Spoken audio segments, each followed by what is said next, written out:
Bobby, how are you? Great to see you again. I'm good, brother. How you doing, Ariel? You good? It's been a long time, my friend. You remember that shoot in 2009 outside MSG? I do. And do you remember you almost got into a fight with Frank Sky that night? Do you remember? Yeah, yeah. He was being weird in the. Was that in the It was, cab? What was happening there? This guy was being. He was being rude to me, right? What happened there? this guy was giving you a lot of static for some reason, and it kept brewing. It kept brewing. So I went to get something, and then when I came back to the cab, it all exploded. You were screaming at him. He was screaming at you. Frank was there. Frank was confused. I was confused. It was pretty bad. It was pretty bad. You guys almost came to blows, and I think I had to calm it down in a cab. But it you was know, definitely brewing that day for some reason. Bobby. I'm happy you say that because a lot of people think that I'm a wimp in this sport, but I've got that Middle Eastern fire in me. If you cross me, my friend, I will come at you. I have no problem coming at. So I'm happy that you've revealed this on the program. Yeah, I mean, I was pretty worried and I was pretty concerned, but also it went from 0 to 100 so quick because I left the cab and I was like, what is going on? And Frank wasn't really doing anything. I think Frank wasn't really stemming it. I had to stem it, but it was hardcore. And he was a big dude. He Yes, was yes, kind of yes. like Italian, mafia, I gangster have no looking, right? fear. But that was a great thrill to be a part of that. And I thank you again because it was so cool to be among the, Miguel Torres was there. He was a part of it. Frank Shamrock. It was really cool what you were doing. But let's talk about this film because I have to say, Bobby, and I think these days I'm a little more emotional. I don't know what's going on, but it was a very emotional film for me to watch because it reminded me of the quote unquote good old days, the simpler time in MMA. It was very nostalgic, and of course the ending is heartbreaking as well. And I know that you were very close to Charles, and I know it was a long process to get this out there and to get this done. To be so emotionally attached to the subject and knowing how it ended up, what was it like for you to be a part of this? Man, it was brutal, Ariel. Every time you go into the edit bay, every time you go do a shoot, every time you're working on it, you feel like a knife is going through your heart. It's probably the most extreme, filming, documentary, edit session I ever did in my life. And it took so long to do, but it was brutal.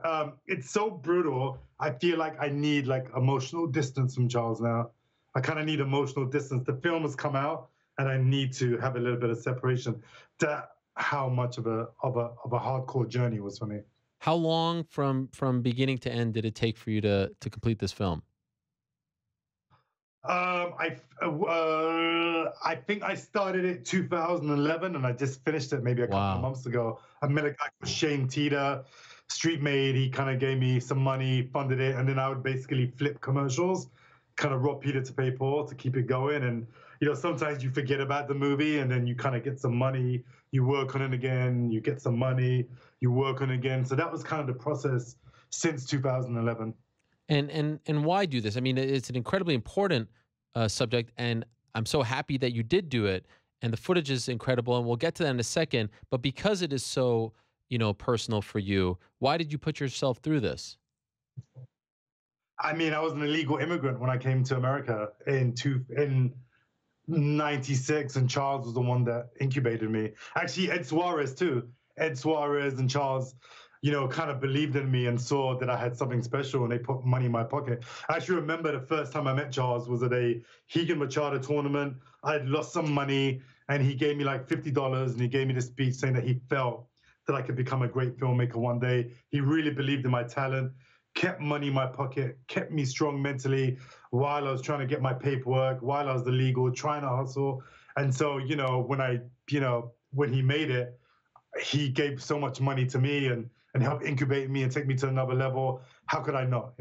Wow, that is unbelievable. I read, I believe, in an interview that you did with MMA Junkie that you said that if Charles was still alive, he would almost be mad at you that you made this film, that you were so kind of brutally honest about, his faults at times, and of course his good traits and great moments. Could you explain why? Why do you think he would have that reaction, and how do you reconcile that? He was incredibly personal with deep and emotional issues in his life, sexual abuse, in regard to peeing the bed up until high school. So all this stuff he never told anyone. He was very concerned about his image a lot of the time and what he was trying to portray.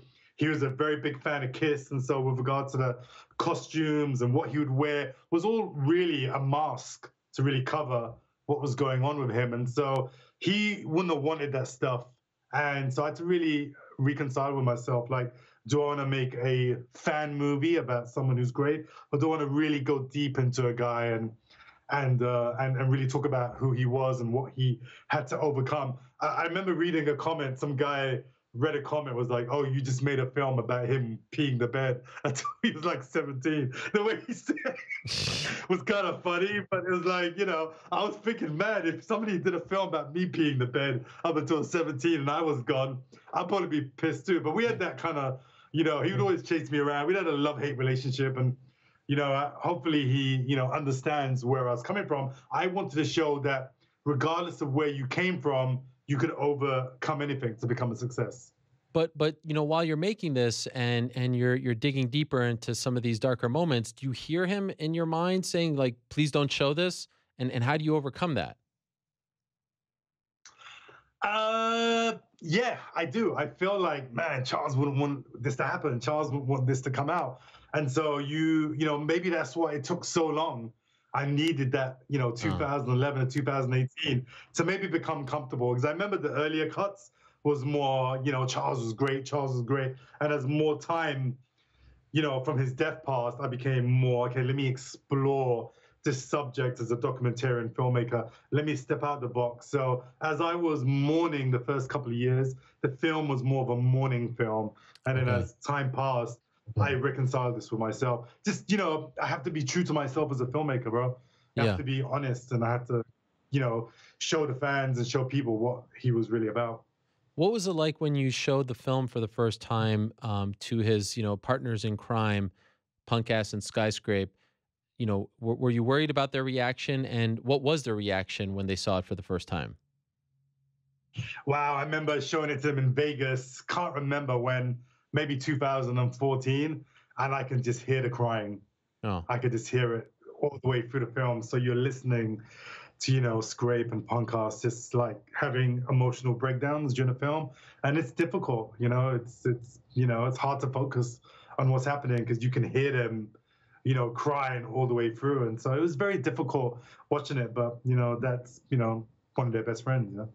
do you remember where you were, what you were doing when you found out that he passed? I do. I was about to shoot a Skechers commercial. So I was about to shoot a Skechers commercial with Charles, and he was Oh, supposed to show for the fitting. So I'm at the fitting because they did a tap out Skechers shoe. Do you remember that? yeah, yeah, yeah, yeah, yeah. If you remember. So we was doing the Skechers campaign, and so I'm waiting for the fitting. I'm like, where the fuck is this guy? Where's Charles? Where's Charles? Where's Charles? And so I got a phone call from Brian Warren, the fighter. He goes, Bobby, did you hear what happened? And I was like, no, I'm here. The fitting, I'm going to shoot the Skechers commercial with Charles tomorrow. And he goes, just sit down. I go, man, bro, what's going on? He said, sit down. He goes, Charles is passed and he died. And everything became very hazy for me after that. It became very confused. It was almost like I couldn't believe it. Charles was one of those guys he was a guy that you'd think was invincible. One of those guys that was Iron Man. And to know that he passed like that, died in a car crash, was this very, very confusing. I remember the next 3 or 4 days pretty much in a fog. Wow. What is also interesting to me is the fact that, and correct me if I'm wrong, there is kind of an interview that is the thread throughout the documentary with him, and my understanding is that that interview was shot just weeks before his death. That you maybe had some kind of premonition that something was going to happen and wanted to bank this interview. Is that accurate? Yes. Not to sound kooky, but I have like very good sixth sense. Okay. Probably a gift from my grandmother. And so basically, I felt something bad was going to happen to Charles. And so every time we started filming commercials, I was pushing him to do more interviews. That shot where he jumps off the Montecito was only a few months before he died. I basically pushed him into doing it. And yeah, I would say I'm kind of psychically in tune and had a weird feeling. I remember I had a premonition. Not Facebook, I think MySpace was pretty Yeah. big back then. I remember seeing like a dream, like rest in peace to someone on MySpace.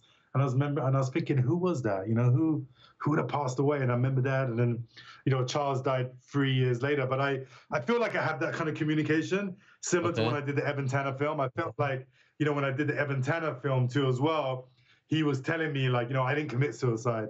And I remember this was in my head all the time. And so that's why I went to Clap Springs and did the Evan Tanner film. So I have that kind of weird, psychic attunement when I do my filming. Wow. Does that And sound weird?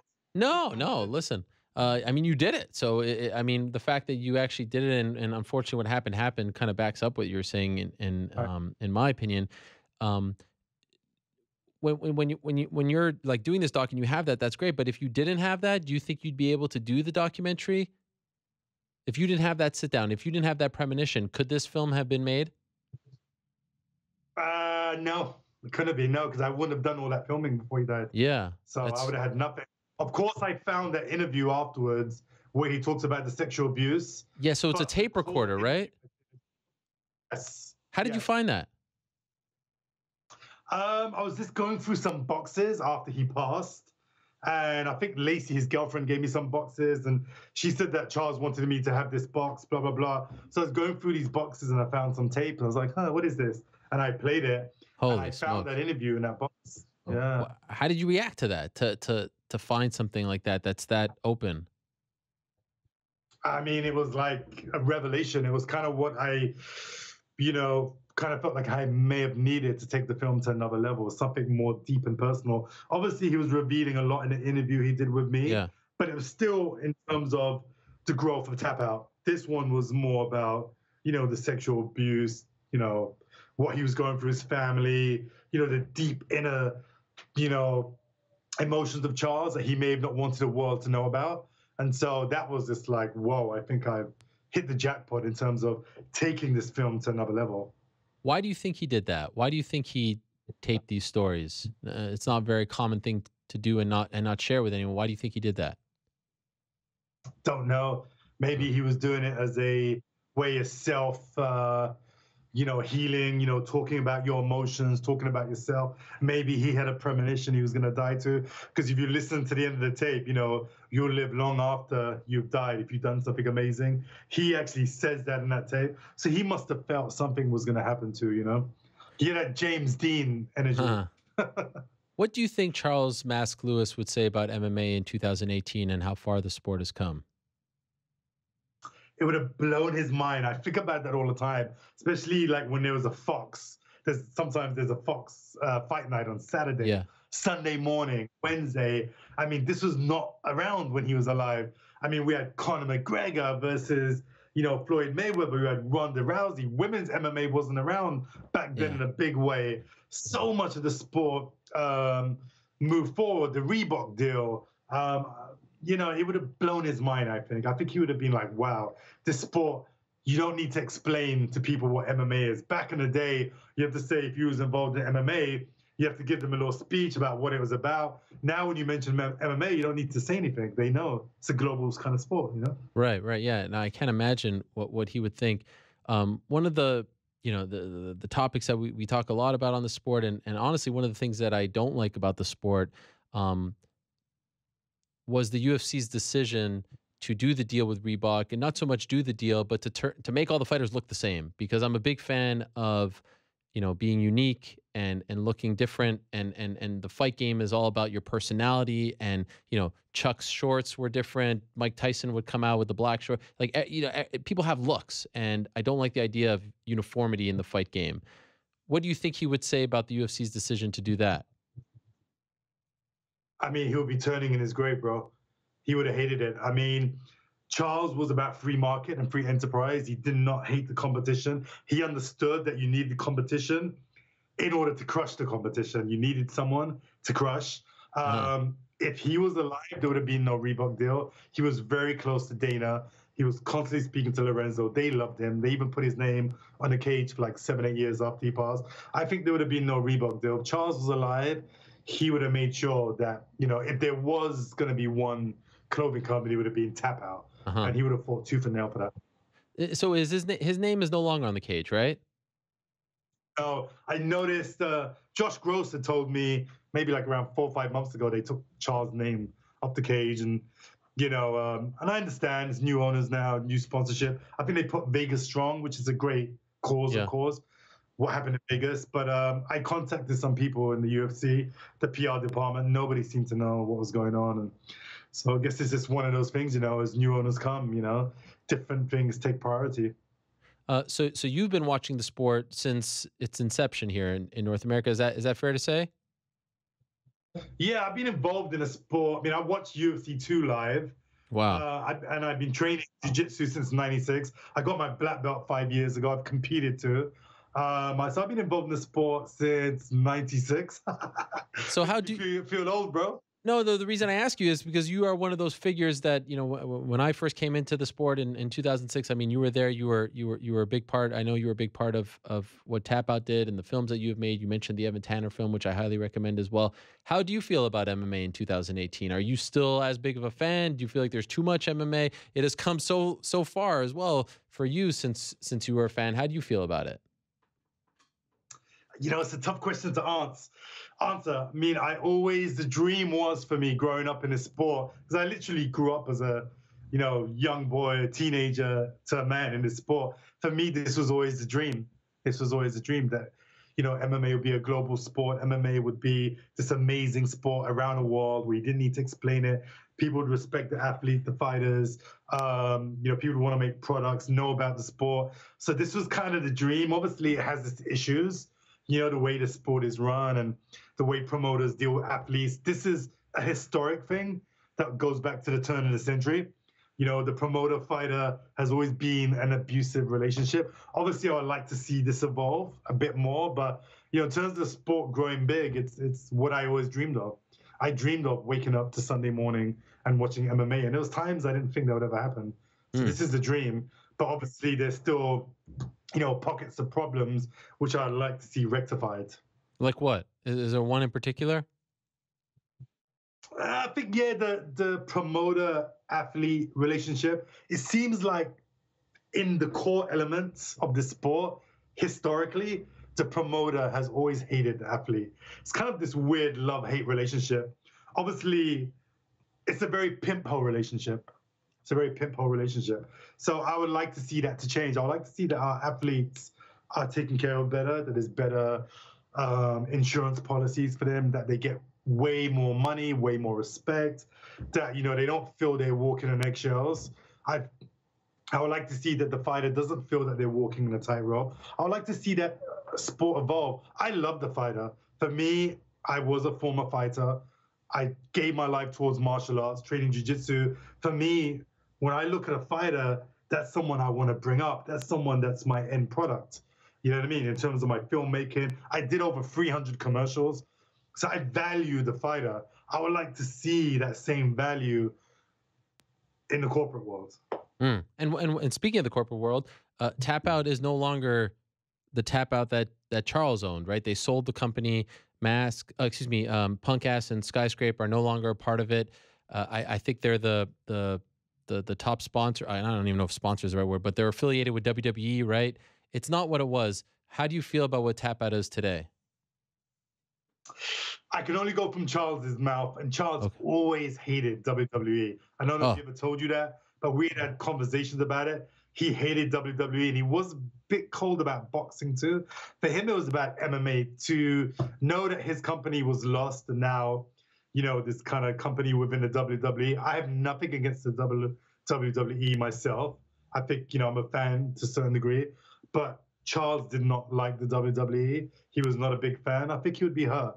I think he'll be hurt that he's no longer associated with mixed martial arts. And I think he'd be hurt that he's involved with a company that he never really cared for. do you think if he doesn't pass, this doesn't happen, that it's still an MMA brand?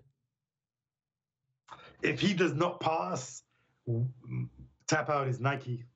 Wow. So it's bigger than MMA. I think it could have gone, yeah. Well, here's the thing about Tap Out. Tap Out was interwoven in the DNA of MMA, because you got to remember at that time, Senator John McCain banned MMA. I remember going to a UFC area. There was 400 people in the audience. Wow. I can't remember which one. I think it was the May. Well, I was also at Bas Rutten versus Kevin Randleman. Wow. And that was maybe 500, 600, 700 people there. But tap out was interwoven within the genetics of MMA. So as MMA and NHB was rising, so was tap out. So they were interconnected. So MMA being big now, so would a tap out being big. Wow, it's just unbelievable to see, what it's become. You almost forget.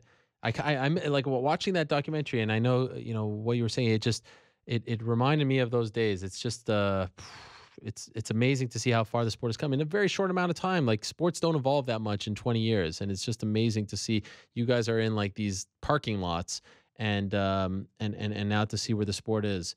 It's really a great watch, and I commend you on the job that you did. I know how difficult it must have been for you to actually get it across the finish line. So again, I'll remind people that the documentary is called Mask. It's available Amazon, iTunes, Google Play, Vimeo, Vudu, Microsoft, Xbox, Cox Communications, Comcast, Verizon, Fios, YouTube, pay-per-view. Mask is the documentary. If you are a new or old fan, highly recommend checking it out.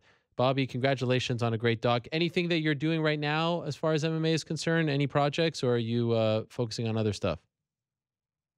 I am. I've got an amazing project right now. I'm doing the history of ADCC, the Abu Dhabi, with Oh, my wow. boss in the UAE, Mohammed Al Hassani. The first episode actually goes into UFC 1, and that's going to be available to view in maybe like a month. So I'm doing that series, the history of Abu Dhabi.